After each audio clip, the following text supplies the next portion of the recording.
할렐루야. 귀하고 복된 주일입니다. 우리 예배 자리에 나오신 우리 사랑하는 성도님들과 또 이 시간에 각 가정에서 영상으로 예배하시는 성도님들을 예수님의 이름으로 환영하고 축복합니다. 우리 따스한 눈빛으로 우리 곁에 계신 분들과 우리 반갑게 인사하겠습니다. 잘 오셨습니다. 반갑습니다. 잘 오셨습니다. 반갑습니다. 이제 따뜻한 봄날입니다. 나가실 때 아마 그 식물원을 보시면 이제 알록달록 꽃도 예쁘게 폈고요. 푸르름이 이제 풍성해졌습니다. 그럼에도 우리 마음이 무거운 것은 확진자 수가 이렇게 떨어지지 않을까 이런 염려의 소리도 있습니다. 이때 저희가 너무 짓눌리지 마시고 서로의 안전을 위해서 건강 잘 지키시고 안전수칙을 잘 지키시기 바랍니다.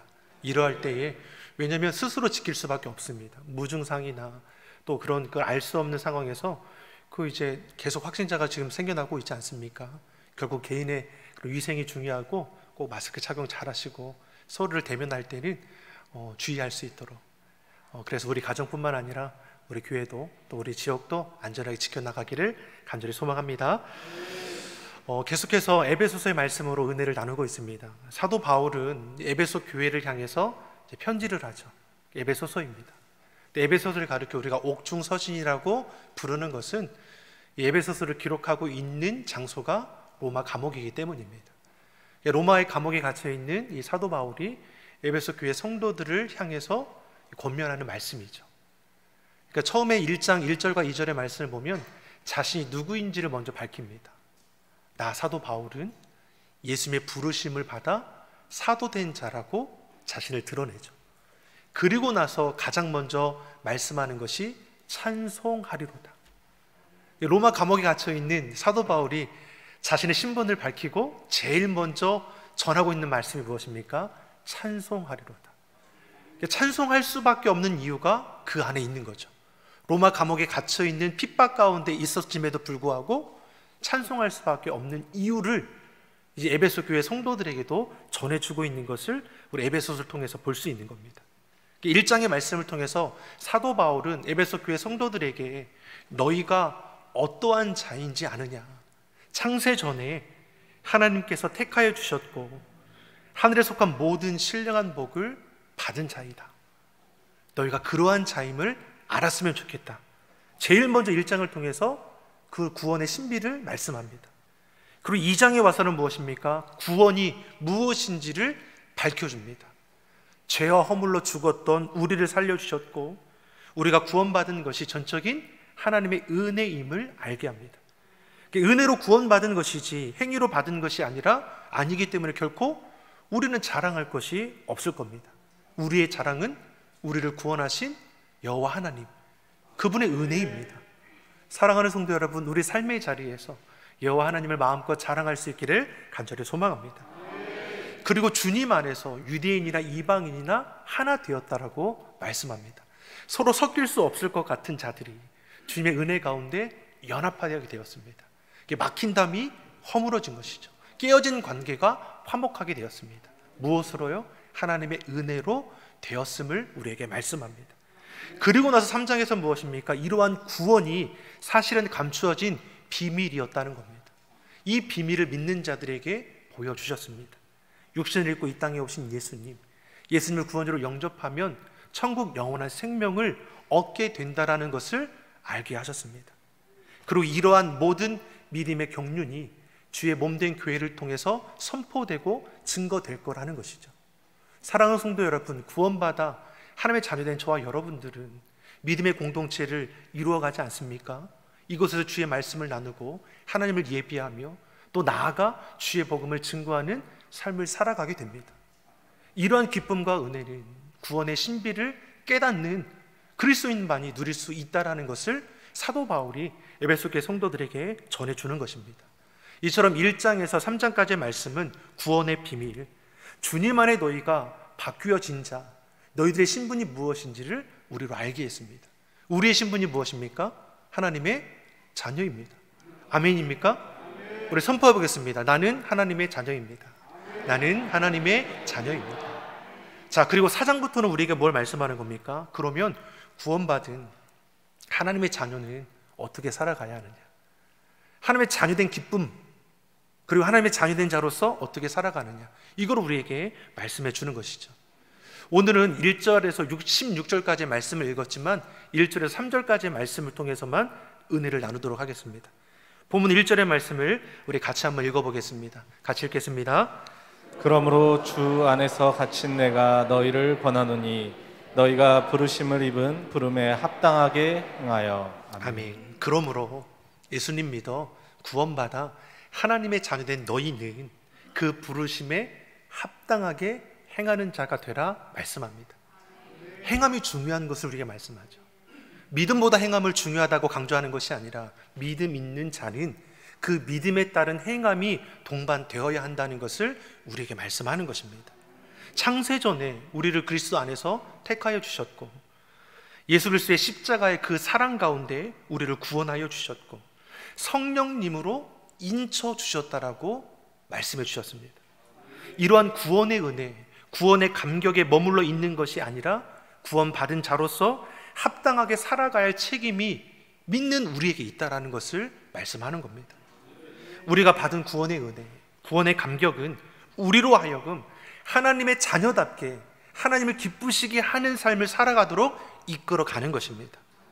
빌립보서 2장 12절은 우리에게 이렇게 말씀합니다. 빌립보서 2장 12절의 말씀 같이 읽어보겠습니다. 그러므로 나의 사랑하는 자들아, 너희가 나 있을 때뿐만 아니라 더욱 지금 나 없을 때에도 항상 복종하여 두렵고 떨림으로 너희 구원을 이루라. 아멘. 우리가 이미 구원을 받았죠. 근데 구원을 받은 우리에게 뭘 말씀합니까? 마치 완성되지 않은 것처럼 너희가 구원을 이루어가는 자가 되라고 말씀합니다. 구원받은 자로서 하나님의 자녀답게 살아가야 한다는 겁니다. 구원받은 자, 영원한 생명을 소유한 자는 두렵고 떨림으로 복종의 삶, 주의 말씀에 순종하는 삶, 주의 말씀을 드러내는 삶을 살아가는 자가 되어야 하는 것이죠. 이것을 빌립보서 2장 13절 이어서는 우리에게 뭘 말씀합니까? 빌립보서 2장 13절의 말씀 같이 읽어보겠습니다.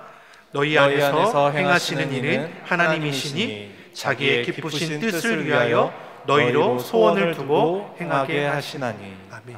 하나님께서는 자녀된 우리에게 뭘 말씀합니까? 우리를 향한 선하신 목적, 소원을 주셨다라고 말씀합니다. 구원받은 자에게는 무엇이 있습니까? 하나님의 선하신 뜻, 선하신 목적을 이루어가게 하는 소원이 있습니다. 이전에는 우리가 이 땅에 살아갈 때 무엇을 소원하며 살아갔습니까? 이 땅에서 누릴 수 있는 행복이죠. 이 땅에 누릴 수 있는 성공일 것입니다. 그러나 이제는 내 안에 주신 하나님의 선하신 그 뜻, 하나님의 그 목적하심을 이루어가는 것을 우선하는 삶으로 변화되었다라는 것을 말씀합니다. 아멘입니까? 우리는 이 땅의 삶을 살아가는데 이 땅에 속한 삶이 아니라 하나님께 속한 삶이라는 것을 우리에게 분명히 말씀해 주는 것이죠. 그래서 은혜 받으면 1절에 말씀하는 것처럼 부르심에 합당하게 행하도록 이끌어가는 겁니다. 은혜 받으면 하나님 앞에 부끄럽지 않은 삶을 살아가도록 힘쓰게 되어 있습니다. 하나님께서 무엇을 말씀하십니까? 내가 거룩하니 너희도 거룩하라. 우리 하나님께서 주신 말씀이 무엇입니까? 내가 거룩하니 너희도 거룩하라. 너희도 구별되는 사람이 되어야 한다 라고 말씀하는 것이죠. 우리는 거룩하신 하나님을 닮아가는 자가 되어야 합니다. 그러한 우리에게 하나님께서는 그 기쁘신 뜻을 위하여 선하신 목적, 소원을 우리에게 주셨습니다. 그리고 이것을 무엇입니까? 부르심에 합당한 것으로 행하도록 이끌어 가시는 것을 우리에게 말씀합니다. 다윗이 어떠한 자였습니까? 은혜 속에 살던 자입니다. 하나님 마음이 합했던 자입니다. 근데 어떻습니까? 한순간에 그 10년 가운데 탐욕이 들어가게 되죠. 죄의 소원이 그 안에 생기게 된 겁니다. 창세기 4장의 말씀을 보면 가인과 아벨의 이야기가 나옵니다. 근데 분을 내는 이 가인에게 하나님께서 무엇을 말씀합니까? 죄의 소원이 내게 있으나 너는 죄를 다스릴지니라. 죄의 소원, 죄된 마음이 우리들 안에 수시로 일어나게 되어 있습니다. 그러나 이 죄의 소원, 죄의 마음을 너희는 능히 다스릴 수 있다라고 말씀합니다. 근데 다윗이 죄의 소원을 어떻습니까? 죄된 마음을 다스리지 못하고 죄에 빠져서 범죄하게 되죠. 그리고 그 범죄의 사실을 본인들이 깨닫지 못하게 됩니다. 그러니까 어느 순간에 이것을 알게 됩니까? 나단 선지자가 범죄한 사실에 대해서 맹렬하게 책망하게 되었을 때, 그때에 자신의 범죄한 사실을 인정하고 철저히 회개함으로 돌이키게 되는 것을 우리에게 보여줍니다. 다윗조차도 어떻습니까? 죄의 소원, 죄된 마음이 엄습하게 됐을 때, 이것을 다스리지 못하게 됐을 때 죄에 빠지게 되었다라는 것입니다. 하물며 저와 여러분은 어떠하겠습니까? 늘 생각으로, 마음으로 얼마나 많은 죄된 마음이, 죄된 소원들이 일어나고 있습니까? 이것을 다스릴 수 있는 자가 되라고 우리에게 말씀합니다. 이를 위해서 우리에게 뭘 주었습니까? 선하신 목적, 선하신 소원을 우리에게 주신 것입니다. 이 선하신 그 소원을 우리가 붙들게 되면 죄된 마음은 멀어지게 되어 있습니다. 제가 지금 코로나19로 인해서 서로 이제 교제를 나누지 못하는 형편이지 않습니까? 딱 예배 중심의 삶을 저희가 살아가고 있습니다. 구역으로 모이거나 주중에 모임을 가지거나 서로 나눔과 교제가 일절 진행하지 못하는 어려움 가운데 있습니다. 그래서 대신방도 어떻게 저희가 지금 진행했습니까? 문고리 대신방. 예전에는 있을 수 없는 문고리 대신방이라는 용어가 요즘 생겨나지 않았습니까? 그리고 어떻습니까? 또 가정별로 기도 제목을 받고 우리 교육자들이 그 기도 제목을 놓고 기도하는 것으로 지금 대신하고 있는 것이죠. 근데 기도 제목을 제가 살펴보니까 대부분의 기도 제목이 이 영혼 육의 간건함입니다. 우리 영혼이 잘 되고 범사가 형통하는 것, 이게 믿는 자들의 바람이죠. 하지만 그 다음에 가장 많이 있던 기도 제목이 뭐였냐면 이 성령 충만한 기도 제목이 자꾸만 눈에 띄는 겁니다. 성도님들의 기도 제목을 보니까 이 기도 제목을 보면서 참 제가 감사한 마음이 들었습니다. 코로나19로 힘든 삶의 자리이지만 우리 성도들이 성령의 충만함을 구하는 거예요. 다시 말해서 무엇입니까? 하나님의 다스림을 구한다는 것이죠. 힘들고 어렵지만 이 힘들고 어려운 삶의 자리에서 하나님께서 우리를 지키시고 도우실 거라는 것을 확신하며 성령의 도우심을 구하는 거죠. 이 기도 제목을 보고 제가 참 감사한 마음이 들었고 우리 가정들을 위해서 더 기도하게 되었습니다. 사랑하는 성도 여러분, 이게 왜 중요합니까? 우리가 무엇에 붙들려 있느냐, 무엇에 다스림 받고 있느냐, 무엇을 소원하고 살아가냐에 따라서 우리 삶의 방향이 달라질 수 있기 때문입니다. 갈라디아서 5장 16절은 우리에게 이걸 말씀합니다. 갈라디아서 5장 16절의 말씀 같이 읽어보겠습니다. 내가 이르노니 너희는 성령을 쫓아 행하라. 그리하면 육체의 욕심을 이루지 아니하리라. 아멘. 육체의 욕심, 죄의 소원, 죄된 마음이 우리 안에 계속해서 일어납니다. 그런데 어떻습니까? 성령을 쫓아 행하면 이러한 육체의 욕심은 이루어지지 않게 된다는 것이죠. 성령은 악한 생각들, 죄의 소원들을 거절하도록 합니다. 세상의 유혹으로부터 우리의 생각과 마음을 지켜줄 수 있습니다. 초대교회 성도들이 얼마나 많은 핍박과 어려움 가운데 그 신앙의 생활을 지켜나갔습니까? 근데 이들이 불꽃같이 주의 사랑을 증거하며 신앙을 감당할 수 있었던 이유가 무엇입니까? 성령의 충만함을 받았기 때문입니다. 그 생각도 지켜주시고 그 마음도 지켜주시고 그 걸음도 지켜주시는 성령의 놀라운 역사로 저들은 불꽃 같은 인생을 살아갈 수 있었습니다. 저와 여러분도 주의 영에 다스림 받는 은혜가 있기를 간절히 소망합니다. 하나님의 자녀된 자로서 우리가 소원하는 것이 무엇이냐? 주의 영을 소원하며 하나님의 기쁨이 되는 것을 사모하는 귀한 인생들이 되기를 간절히 소망합니다. 갈라디아서 5장 19절에서 21절의 말씀을 보면 무엇을 붙드냐에 따라서 거두게 되는 열매가 다르다는 것을 우리에게 보여주죠. 갈라디아서 5장 19절에서 21절의 말씀을 같이 한번 읽어보겠습니다. 육체의 일은 현저하니 곧 음행과 더러운 것과 호색과 우상숭배와 술수와 원수를 맺는 것과 분쟁과 시기와 분냄과 당짓는 것과 불리함과 이단과 투기와 술 취함과 방탕함과 또 그와 같은 것들이라. 전에 너희에게 경계한 것 같이 경계하노니 이런 일을 하는 자들은 하나님의 나라를 유업으로 받지 못할 것이요. 아멘. 자, 무엇을 말씀합니까? 육체의 욕심을 따라 살아가게 되면 육체의 일은 현저하니 곧 음행부터 무엇을 거둡니까? 더럽고 추한 것들을 거두게 된다고 우리에게 말씀합니다. 사랑하는 성도 여러분, 육체의 소원을 따라 행동하면 거두게 되는 것들이 이와 같은 것들입니다. 우리가 무엇을 열매 맺고 살아갑니까? 내가 열매 맺는 것은 내가 품고 있는 것이죠. 여러분의 열매를 통해서 우리는 알 수 있는 것이죠. 사랑하는 성도 여러분, 우리의 드려지는 열매가 하나님 보시기에 부끄럽지 않은 귀한 열매들이 되길 간절히 소망합니다. 성령의 소원을 붙들고 살아가는 자들은 무엇을 거둔다고 말씀합니까? 갈라디아서 5장 22절 23절의 말씀을 보면 우리가 잘 알고 있는 성령의 9가지 열매를 거둔다라고 이제 말씀합니다.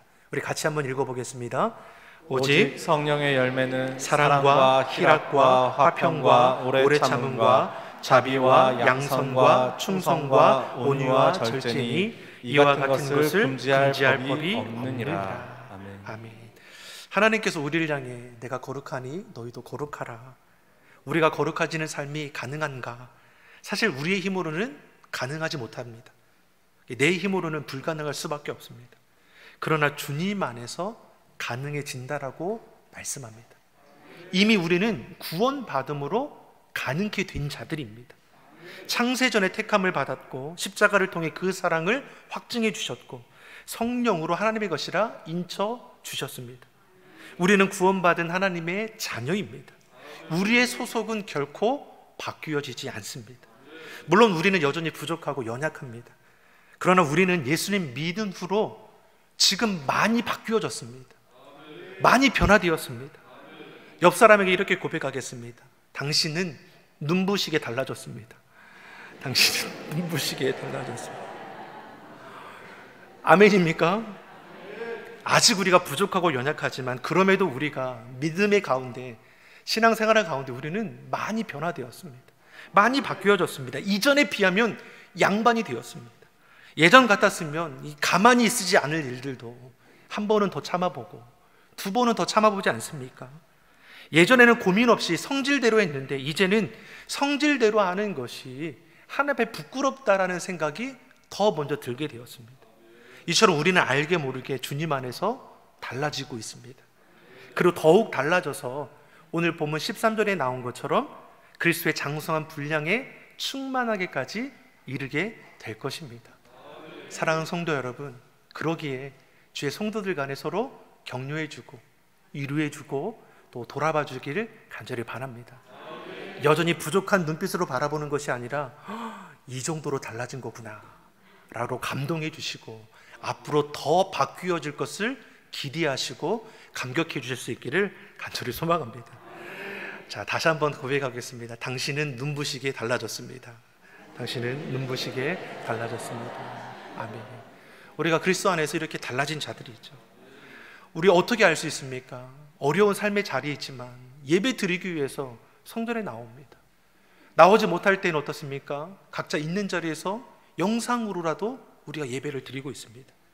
삶 속에서 주의 말씀을 늘 읽기 위해서 힘쓰고 성경을 필사하시는 분들 계시고 암송하시는 분들 계시고 가정 예배를 드리는 분들도 계시고 내가 좋아하는 찬양을 수시로 불러보는 분들도 계시고 무엇보다 늘 내 삶의 자리를 기도의 골방으로 삼아 깨어 기도하는 이들도 많이 있습니다.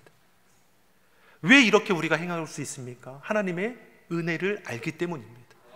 그 은혜의 맛을 알기 때문에 그 은혜의 자리를 떠나지 않는 것입니다. 아멘입니까? 여러분, 은혜의 자리를 잘 지켜가기를 간절히 축복합니다. 은혜 받으면 하나님께서 기쁘게 하는 것을 내가 하고자 하는 소원이 우리 안에 일어난다고 했습니다. 더 이상 사람의 시선, 사람의 인정에 휘둘리는 것이 아니라 하나님의 시선, 하나님을 의식하며 살아가는 자가 되는 것입니다. 믿음의 사람들이 이러합니다. 하나님 앞에 그 마음이 합하기를 원했고 하나님의 뜻을 이루어가는 것을 무엇보다 기뻐했습니다. 이는 우리로 부르심에 행하도록 이끌어가는 힘이 되는 것입니다. 사랑하는 성도 여러분, 저와 여러분이 그러한 삶의 자리가 되기를 간절히 축복합니다. 그리고 2절과 3절에서 부르심에 합당한 삶의 모습이 어떠한지를 우리에게 말씀합니다. 2절, 3절의 말씀 같이 읽어보겠습니다. 모든 겸손과 온유하고 오래 참음으로 사랑 가운데서 서로 용납하고 평안에 매는 줄로 성령의 하나 되게 하신 것을 힘써 지키라. 아멘. 부르심에 합당하게 살아가는 자들에게 제일 먼저 강조하고 있는 것이 무엇입니까? 겸손입니다. 겸손은 하나님 앞에 살아가는 자라는 것을 의식하는 겁니다. 우리는 누구 앞에 살아가는 자들입니까? 하나님 앞에 살아가는 자들입니다. 에덴 동산에서 아담과 하와가 사단의 유혹에 넘어가서 선악을 알게 하는 열매를 따서 먹었습니다. 사단이 유혹할 때 뭐라고 유혹합니까? 이 선악을 알게 하는 열매를 먹으면 너희가 하나님처럼 될 거라는 교만의 마음을 심어준 겁니다. 하나님처럼 눈이 밝아질 거다, 하나님처럼 될 거다, 교만의 마음을 심어줬고 그 교만에 넘어가게 되었습니다. 그 결과 어떻게 됩니까? 하나님처럼 된 것입니까? 하나님과의 관계가 죄로 인해 깨어지게 되었고 분열이 일어나게 되었고 있는 모든 것들을 다 잃어버리게 되었습니다. 이것이 교만입니다. 교만이 거둘 것은 아무것도 없습니다. 그래서 하나님께서 말씀을 통해서 우리에게 주시는 것이 무엇입니까?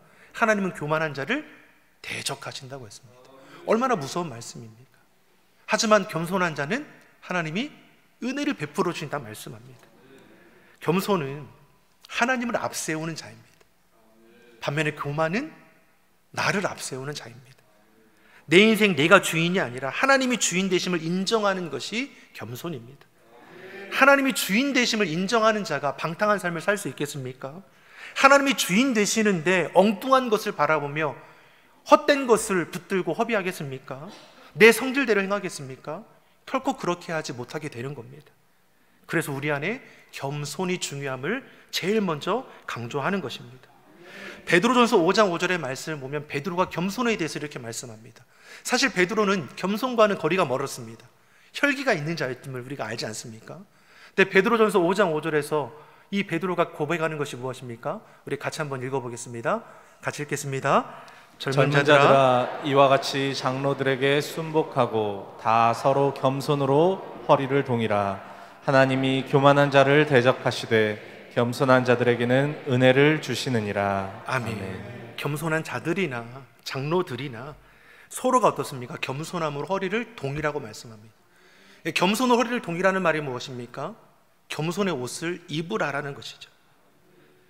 예수님께서는 무엇입니까? 겸손의 극치를 보여주셨습니다.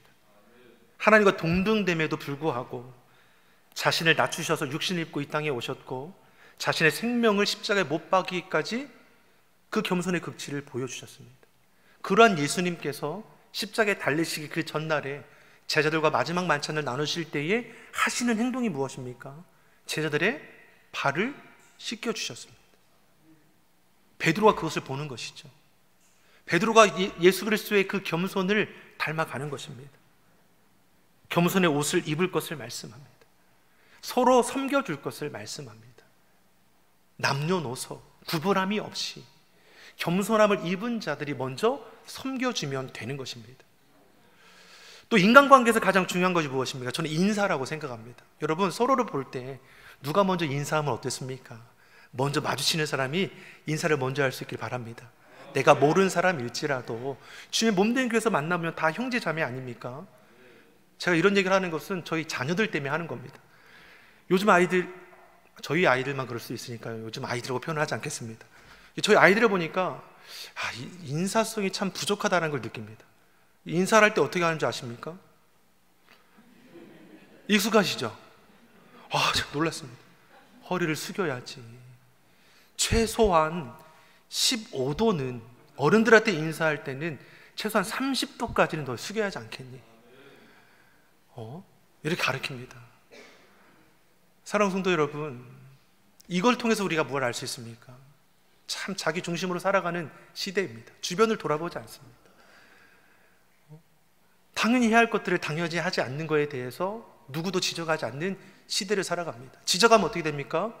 당신이 뭔데 우리한테 이러십니까?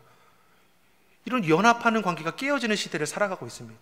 그렇다고 우리도 믿는 자들도 동일하게 그렇게 행해야 하는 겁니까? 그렇지 않죠. 우리는 겸손함으로 하나님 앞에 살아가는 자이기 때문에 저들이 저렇게 할지라도 믿는 자는 겸손함으로 나보다 남을 더 낮게 여기는 마음으로 섬겨줄 수 있기를 간절히 소망합니다. 이것은 누구를 위한 것입니까? 하나님을 위한 겁니다. 하나님께서 우리에게 선하신 목적, 소원을 주셨기 때문에 우리가 겸손함으로 섬기는 자리에 나아갈 수 있는 것이고, 이것을 통해서 하나님께서 기뻐 받으시고, 그리고 하나님께서는 그런 우리에게 더 큰 은혜 가운데 나오게 역사하시는 것이죠. 사랑하는 성도 여러분, 섬기는 것을 주저하지 않기를 바랍니다. 그런 겸손한 자가 행하는 것이 무엇입니까? 온유입니다. 단지 온유는 온화하고 부드러운 모습을 이야기하는 것이 아닙니다. 모세를 가리켜서 하나님께서 뭘 말씀합니까? 모든 사람 중에 온유한 자라고 말씀합니다. 근데 사실 모세가 처음부터 온유한 자였냐? 혈기 있는 자 아니었습니까? 그러니까 이곳 사람을 쳐서 죽이고 미디안 광야로 도망치는 일도 일어나지 않았습니까? 다시 말해서 우리 안에는 누구도 감당하지 못할 혈기들, 내 욕심들, 내 자아가 있죠. 그런데 어떻게 됩니까? 하나님의 다스림을 통해서 우리가 다듬어지게 되는 것이죠. 모세도 그런 다듬어짐을 통해서 그의 행함이 온유함으로 바뀌어지게 되었습니다. 저와 여러분도 주님 안에 거할 때 온유함으로 다스려지게 될 줄 믿습니다. 예수님께서 스스로를 뭐라고 했습니까? 나는 온유하고 겸손하니 나의 멍에를 베고 배우라고 말씀했습니다. 예수님의 성품을 우리가 닮아가는 거죠. 내 힘으로 할 수 없죠. 그래서 우리는 성령의 다스림을 받는 것이고 성령을 구하는 이유가 여기에 있는 것입니다. 그리고 이어서 부르심이 합당하게 행하는 것은 무엇입니까? 오래 참음으로 사랑 가운데 서로 용납해 주라고 말씀합니다. 살면서 생기는 다양한 문제들의 그 이유가 무엇입니까? 대부분 참지 못해서 일어나는 일들이 많이 있습니다. 부부간에 어떻습니까? 하지 말아야 할 말을 해서, 하지 말아야 할 행동을 해서, 말 한마디만 참았으면, 행동만 조금만 참았으면 다툼이 없었을 이유가 있죠. 성도 간에도, 부모 자식 간에도, 직장 동료 간에도 어떻습니까? 조금만 참아냈으면, 화를 내지 않았으면 일어나지 않은 일들이 너무나 많이 있죠. 참지 못해서 다툼과 분열이 일어나고 있습니다. 그러한 이 시대에 사도 바울이 하나님의 은혜를 아는 너희가 오래 참음으로 사랑 가운데 서로 용납해 주라고 합니다. 용납하는 것이 무엇입니까? 서로를 이해해 주는 것이고 공감해 주는 것입니다. 예수님께서 이것을 너무나 잘하셨습니다. 죄인들하고 손가락질 받는 이들에게 예수님께서 친구가 되어 주셨습니다. 저들을 이해하고 용납해 주셨습니다. 내 믿음이 너를 구원하였느니라. 편안히 가서 쉬어라. 예수님께서는 그 상처 입은 자들의 그 아픔과 그 고통을 아셨습니다. 이해해 주시고 용납해 주셨습니다. 그러면서 무엇이 일어납니까? 치유가 일어나고 회복이 일어나게 되는 것입니다. 여러분, 여러분의 마음을 알아주는 사람이 있다면 여러분 어떻습니까? 아무도 나를 이해해 주지 않는데 저 사람이 나를 이해해 준다면 모든 걸 다 주어도 아깝지 않겠습니까? 그런 분이 우리 주님입니다. 우리 하나님께서 우리를 너무나 사랑하셔서 죄 가운데 머무는 우리를 포기하지 않으시고 독생자 예수님을 이 땅 가운데 보내주시고 구원하여 주셔서 하나님의 자녀 삼아주셨습니다. 그 사랑과 은혜를 아는 너희가 겸손과 온유함으로 살아갈 뿐만 아니라 성령 안에서 서로를 용납하고 이해하는 삶을 살아갈 것을 우리에게 말씀합니다. 한 가지 이야기를 나누고 말씀을 마치겠습니다. 어느 전쟁터에서 병사들이 며칠째 싸우다 보니까 지치고 목이 말라서 애타게 물을 찾았습니다. 근데 물은 이제 한 통밖에 없는 겁니다. 그러니까 군대는 계급순이니까 이 소대장 먼저 그 물을 마시기 시작합니다. 벌컥벌컥 소리 내어서 물을 시원하게 마신 다음에 옆에 있는 병사에게 건네주었습니다. 이 병사가 물을 마시려고 받아보니까 어떻습니까? 그 물에 그 통이 가득 담아 있는 겁니다. 소대장은 먹는 채만 한 것이고 그걸 그대로 병사에게 건네준 것이죠. 이걸 받아든 병사도 어떻게 합니까? 소대장처럼 먹는 채를 하고 조금만 입술에 적신 후에 옆에 있는 병사에게 또 건네주었습니다. 이 물통은 모든 소대원들에게 차례로 전해지게 되고 시원하게 물을 마시는 채 하지만 어떻습니까? 그 물은 그대로 남아있는 것을 볼 수 있죠. 그들의 갈증이 해소된 것은 아니지만 무엇입니까? 그 뜨거운 동료애로 그 마음이 적셔지게 되는 것을 우리에게 보여주고 있는 겁니다. 사랑하는 성도 여러분, 이것이 서로를 이해하고 용납해 주는 것입니다. 어려움 속에서 고통을 함께 나누며 사랑 가운데 자신을 양보하고 헌신해 줄 수 있는 삶, 이것이 그리스도인들이 행하는 삶의 모습이라고 우리에게 말씀합니다. 사랑하는 성도 여러분, 자격 없는 우리들이 주님 안에서 구원함을 받았습니다. 그 부르심에 합당하게 살도록 우리 안에 소원을 더해 주셨습니다. 겸손과 온유로 참아주고 서로 용납해 주므로 성령 안에서 하나로 연합하기를 간절히 바라고 있습니다. 저와 여러분이 자리하는 그곳이 주님의 은혜와 사랑이 흘러가는 곳이 되기를 간절히 소망합니다. 이 나라, 이 민족, 우리 가정, 우리 교회, 내가 속한 모임들이 은혜 받은 나를 통해 내 수고와 헌신을 통해서 작은 변화와 회복이 일어나게 될 줄 믿습니다. 사랑하는 성도 여러분, 하나님의 자녀 된 자로서 여러분의 삶의 자리를 변화시키고 바꾸어 가기를 바랍니다. 여러분을 통해서 은혜가 흘러가고 은혜의 주인공이 되기를 예수님의 이름으로 축원합니다. 기도하겠습니다. 사랑의 하나님, 우리가 하나님께 속한 사람임을 잊지 않게 하여 주시옵소서. 우리를 향한 하나님의 크고 놀라우신 사랑, 그 넓이와 길이와 높이와 깊이를 헤아릴 수 없는 그 사랑을 깨달아 알게 하시고 그 사랑 안에 반응하며 살아가게 하여 주시옵소서. 겸손과 온유함으로 섬기는 자가 되게 하시고 오래 참음으로 서로를 이해하고 용납하며 나보다 남을 낮게 여김으로 주님의 사랑을 증거하는 복 있는 삶이 되게 하여 주시옵소서. 감사드리며 예수님의 이름으로 기도드립니다. 아멘.